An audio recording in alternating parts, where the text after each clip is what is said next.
So this is Trooper. He's a rescue dog. He's been abused, 2 broken ribs, paw's been hurt, back. I've taken 2 German Shepherds to IPO3, and of course they were all from puppies. What is your work history? What did you? FBI, Green Beret, so worked with a lot of working dogs, both law enforcement and in Iraq in combat. And he, nobody wanted him. And he wasn't even 2 years old when I got him. He was about 18 months. And he actually bit somebody, and I was having a hard time getting him to respond to all standard training. And what happened was I called the Front Range Shepherd Rescue, and they suggested that I get a hold of your wife. And from the first meeting that we had, I knew that was the way to go. And now I have my dog back. And how would you describe her methods versus the methods you were using? Similar, but really tuned to dogs that are in trouble. With a normal shepherd, he would be a great working dog right now, but because he was so abused, and I had never worked with abused dogs before, and I certainly didn't want him destroyed, which the state of Colorado is really happy to do.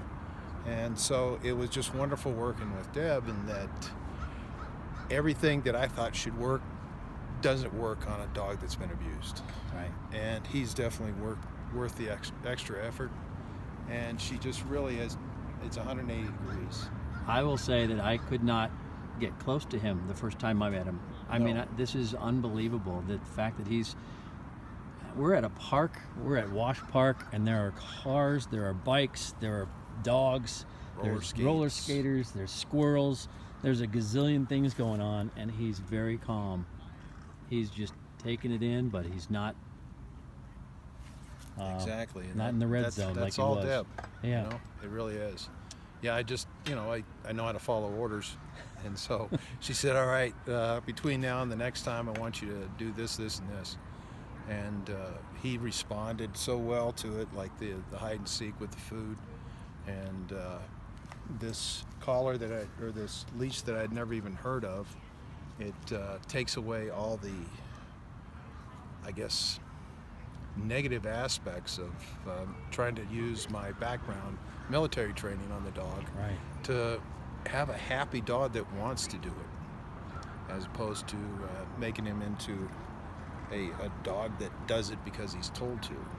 And he's really turned a corner. I mean, 180 degrees.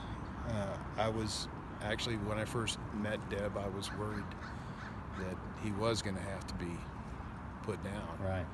And some of the laws, and if it hadn't been for some really good police officers at Lakewood, he might have been put down, which would have been a shame. So any final thoughts on what would you say to someone who's got dog issues?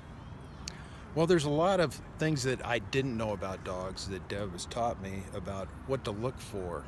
And if a dog's wagging his tail, that doesn't mean he's not going to bite.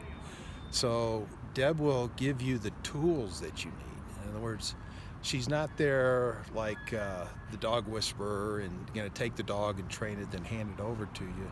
You're going to have to be a really responsible dog owner and learn what it takes with a dog that, normally you might have to give up. And what you get in return is a great friend. Isn't that right?